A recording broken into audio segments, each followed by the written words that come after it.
Shohei Ohtani is now in the news. Shohei Ohtani, obviously a superstar. Let me read what they wrote for me. Representatives of Shohei Ohtani on Wednesday accused his interpreter of engaging in massive theft. Accused his interpreter of massive theft of the ballplayers' funds to place bets with an allegedly illegal bookmaker who is the target of a federal investigation.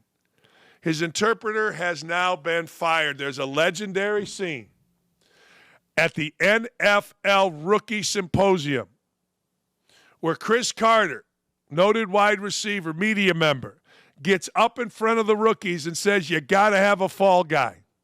You got to have somebody that's willing to take it. And in Shohei Ohtani, in my opinion, he's got a guy that's willing to take it. Willing to take the heat. Willing.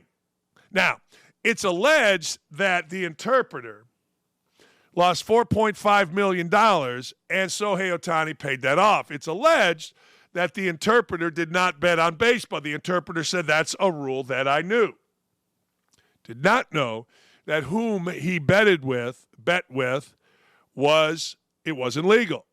You know, it's really kind of stupid if you think about it to get caught illegal sports gambling. I mean, we got every freaking kind of sports book in the world.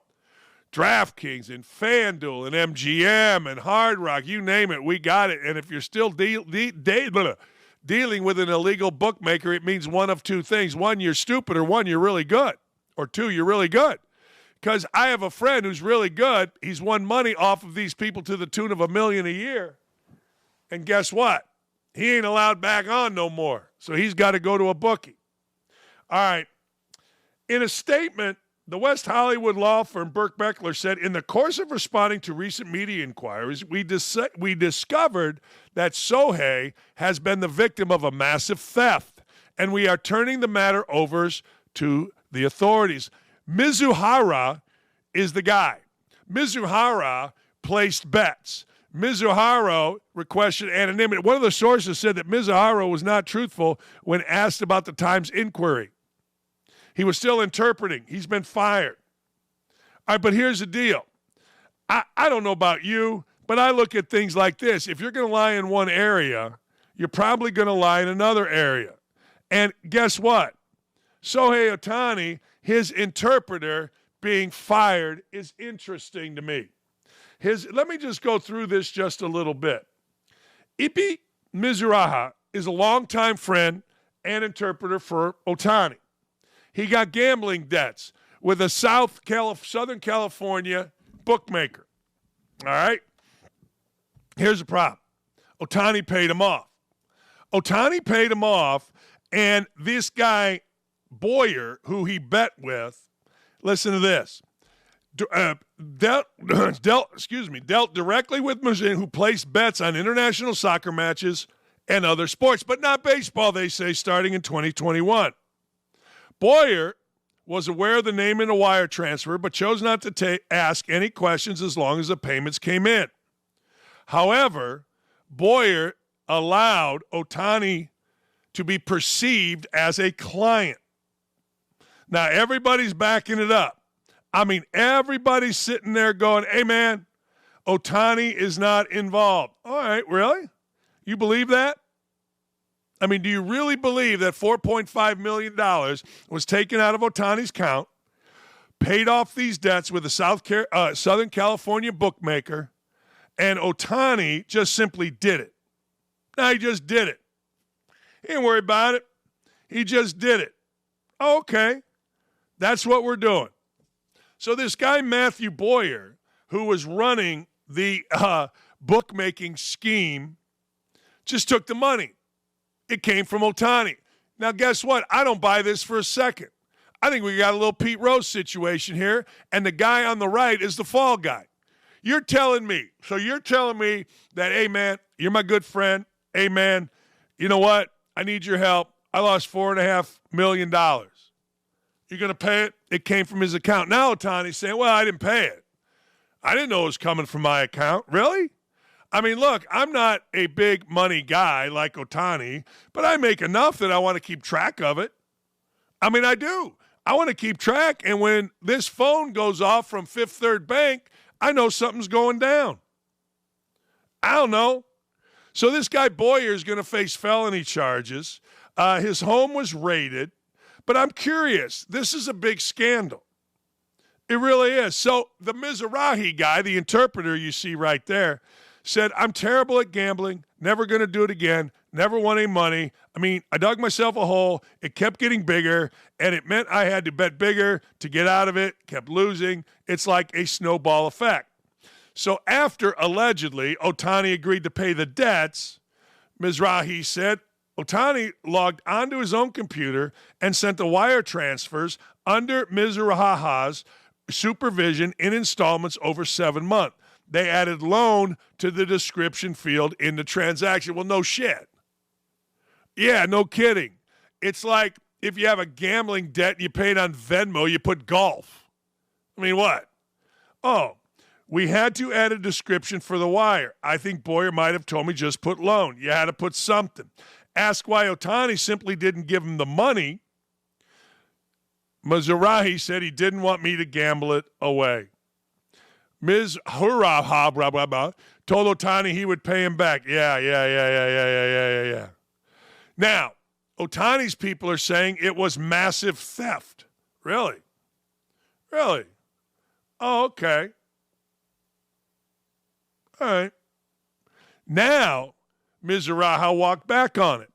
He stated that Ohtani had no knowledge of his gambling debts, his gambling activities.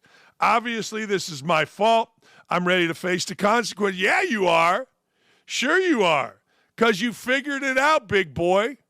Hey, look, we got to get our story straight. All right, I'll say it was a wire transfer with loan on it. Okay. Wait, that means Ohtani knew. Wait, no, he didn't know. Really? I don't know, man. My beautiful mother is a third-grade teacher. And she taught me a long time ago, if somebody's going to lie about one thing, pretty sure they're going to lie about most things. And there's no chance in holy hell that this is as described. Why do I say that? Because it's described two ways. One with Ohtani sitting there going, blah, blah, blah, blah, loan.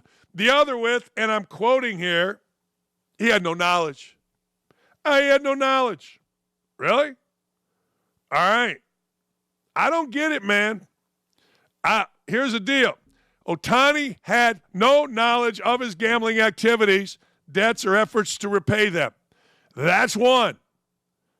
The other one was Ohtani agreed to pay the debts.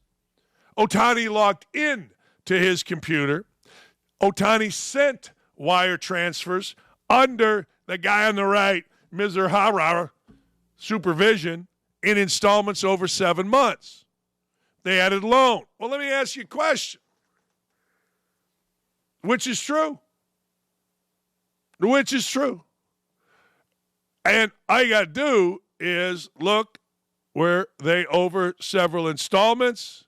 And was there the word loan? Look, I don't give a damn what Ohtani does. I don't give a damn what his interpreter does. I don't give a damn about any of it, except to say this. Gambling, you're going to see it every day, man. You're going to see it every way. You're going to see both things that are in play here. One, a dude chasing, assuming that's true. Let's just say that the interpreter's true. He's not telling a lie.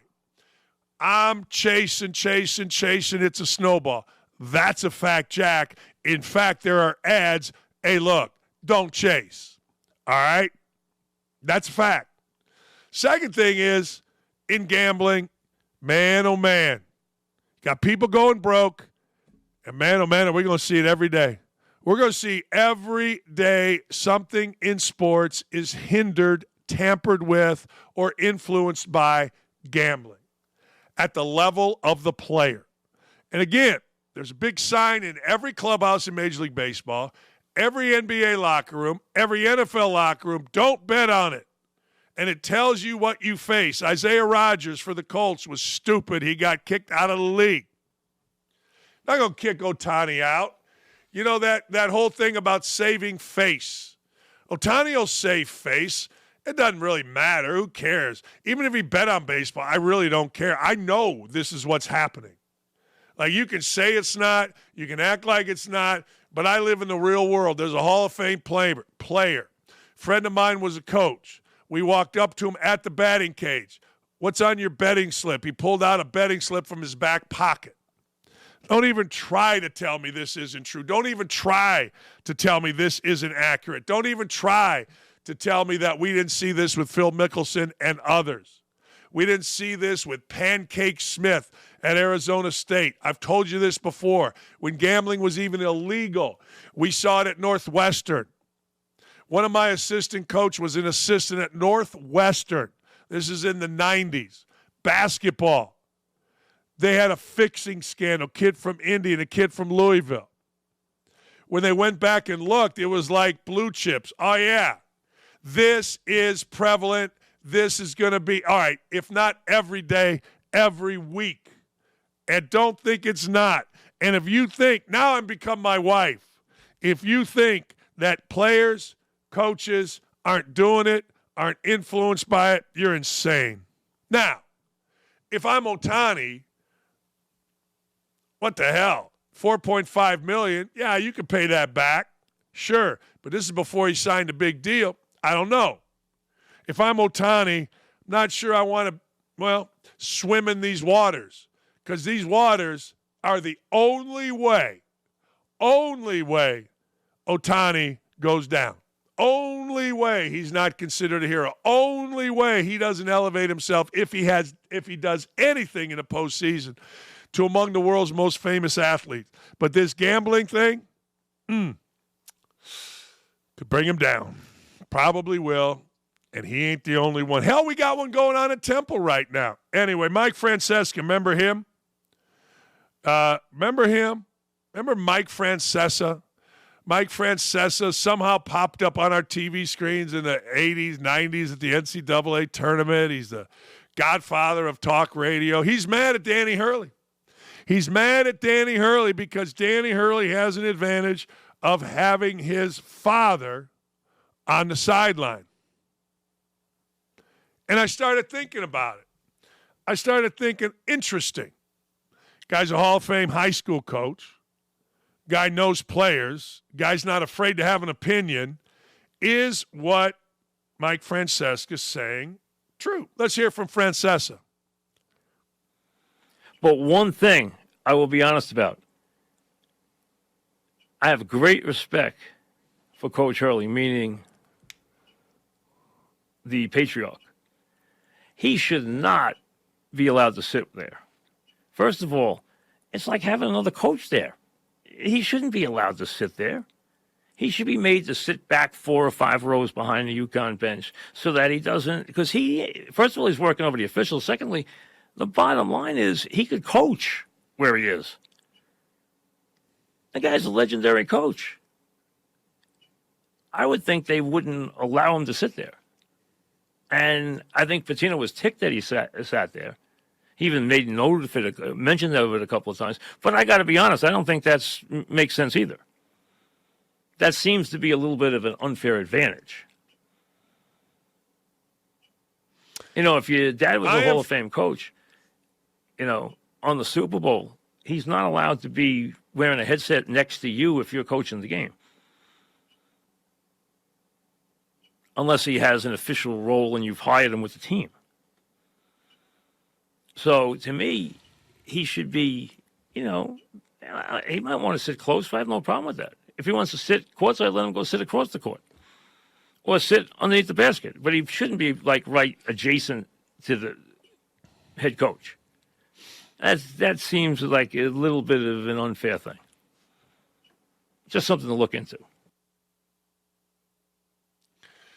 It's not just something to look into. You can file this under people must bitch. People are always looking for something.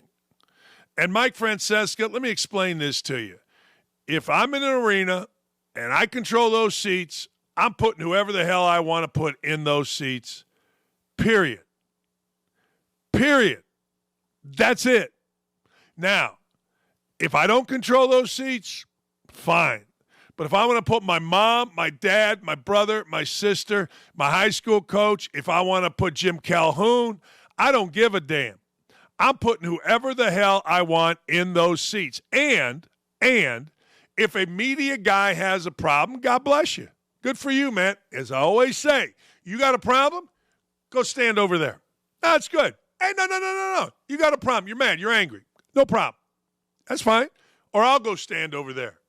But I don't want to hear about it. Let me know when you're done with your problem, and we'll move along. If I control those seats, I am absolutely putting who I want, where I want. My dad used to sit behind me. Hell, I had one of my players, dad, sit there, try to be all tough guy. I'm like, hey, dude, I gave your kid a scholarship. Shut the hell up. And if you say anything, he ain't getting in the game. True story. Hey, man, this is much ado about nothing. This is much ado about stupid. If Danny Hurley looks at his dad and goes, hey, what do you think? Run X. I'll be honest with you. I was sitting behind my son's bench at Bradley this year. He's coaching. I go, you got to put him back in. Hell yeah. If it's an unfair advantage, guess what? Good. Great. If Rick Pitino don't like it, and I don't think Rick Pitino really cares. I don't think he cares about a high school coach beating him or giving information. I don't think people overestimate that. I've coached for 10 years as a head coach. You're sitting there, you're in the middle of a game, you got all kind of stuff going. Hey, Dad, what do you think? No, just stop. I mean, yeah, is it an unfair advantage? 0%. Should it happen? 100%. 1,000%. Let me explain something to you. If I control those tickets, I'm putting whoever in the hell I want. In fact, just to piss people off, I don't know who Danny Hurley's boys with, but if he's boys with, let's just say for the sake of argument, Coach K, Roy Williams, Jim Calhoun, put them right there next to you next time. And grab your crotch and say, suck it, all of you. And then act like, or maybe in fact do, talk to each of those guys before you talk to your staff at a timeout. I mean, look, you play who? Who do you play? You're playing Stetson. You got to guard Jalen Blackman. If you don't guard Jalen Blackman, you got a problem. But you'll guard Jalen Blackman. Jalen Blackman will play, score some points, but you'll win by 25. But the truth of the matter is that's the game you do it in. You don't need any distractions against FAU or Northwestern. And by the way, Dusty May's coming up here in a minute because those two teams can go. You're not worried about, hey, what does my dad think? What does this coach think? And if media guys are pissed, awesome. Hell yes. Let media guys be pissed. But file this under Mike Francesa, looking today, head on a swivel for something, anything to get pissed off about. I don't know what they have in store for this next segment. I don't know. I haven't seen it. So I'm going to shut up. But yesterday, I was honored to go into Indiana Basketball Hall of Fame. It's not Indiana University. It's not the high school. It's Indiana Basketball. If you got to go into a Basketball Hall of Fame, in my opinion, I want to go into Indiana Basketball Hall of Fame. I don't want to be in the Naismith Hall of Fame. I would not accept an invite to the Naismith Hall of Fame, nor would I get an invite because, well, frankly, it's a DEI event.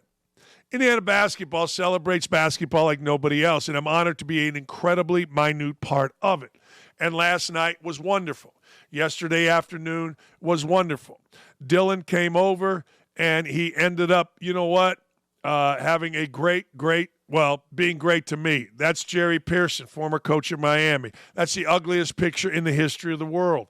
That was my Indiana basketball jersey from the Indiana All-Star team, and a lot of people were very, very nice to me. A lot of people came up and said hello. A lot of people were fantastic to me, and I had a great time. Yet 3 minutes, I went 8.5, and I spoke very fast. And I made fun of people. I made fun of myself. But I had a blast talking about, and I'm getting goosebumps about, my mom being there, my brother being there with his lovely wife, my sister being there with her husband, my beautiful wife, my stepdaughter, my beautiful children. And I wanted to make everybody laugh. I wanted people to have a good time because every single human being that got up there and spoke is to be honored. is to be cherished, and every single person that got up there has a great story, and I'm incredibly honored. My high school coach, baseball coach, who's the winningest coach in the history of the state of Indiana, represented me. He was the one that presented me. He's the winningest coach. I played on his first team. We had no real baseball program at Andrean, and I'm honored that he did. It was a wonderful night, one that I will always cherish, one that I had an absolute blast doing. And I thank Dylan and I thank Aaron and all the people at OutKick for putting it out and thinking enough of me to send Dylan. I had a blast. I'm truly honored. No, I'm big time honored. I ain't going to lie. I'm big time honored just to be in there, just to be around the names, just to have somebody in Indiana basketball say, hey, nice job. It's pretty nice. And have my family there made it awesome. We got race baiting. We got race baiting, ladies and gentlemen, and you're not going to believe from who. This will be a shocker to you. Remember CNN's Don Lemon? Remember him? Remember that guy? The DEI hire of all DEI hires, the woke all-star, reportedly demanded a $5 million signing bonus, $8 million salary, and a free Tesla Cybertruck and equity in X in order to do his show on the platform. Hey, man. Hey, Elon. Here's what I need. I'm Don Lemon. I'm not interesting, but I'm black and I'm gay. And if I'm black and I'm gay, you must hire me. And if I'm black and I'm gay, then you must acquiesce to all my demands. And if you do not, you know what I'm going to do as a black gay man? I'm going to call you a racist. I'm going to make your life a racial living hell. I mean, that's what happens. Look, that's it. That is. I mean, hey, I don't know what to tell you, but that's exactly what happens. So, I'm Elon Musk. I would sit there and not say a word. Hey, Elon. Yes, sir? Here's what I would like. Tell me, Don. Would love to have you on X. $5 million signing bonus. $8 million salary. Because I'm a douchebag, I would like a free Tesla Cybertruck, and I would like a little piece of X. And understand, Elon, that I'm a gay black man. And as a gay black man, I can organize all the communities. I can organize black men. I can organize African-American folks. And I can organize the dreaded, the hated, the uber angry LGTBAFGCIHAWMLP. And if you don't do what I want, they're going to be organized. And we're going to come at you. My response would be exactly like Elon Musk's. Hey, Don, it's nice dealing business with you. You're out. Show's canceled. And walk out. Like, let me ask you a question. What leverage does Don Lemon have other than being a black gay man? He has none. He's uninteresting. He doesn't prepare for interviews. He's lazy as hell. There's nobody in the world that says, you know what? I got to hear from Don Lemon. I really need to hear from him. I do.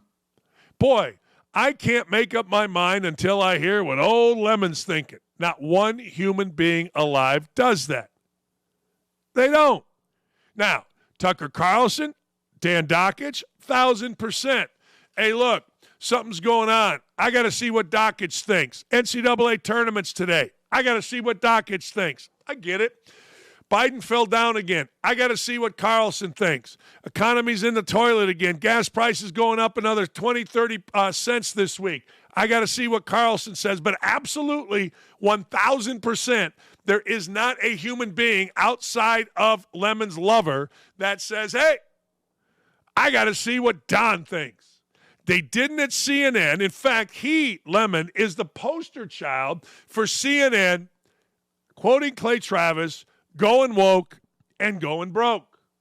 If CNN didn't have a guy like Don Lemon, but had a real guy in there, someone that, I don't care if you're black, white, gay, Asian, Hispanic, doesn't matter. Somebody in there that was interesting, somebody in there that drew viewership, somebody in there whose opinions were unbiased, and you went, huh? Wow, not Urkel.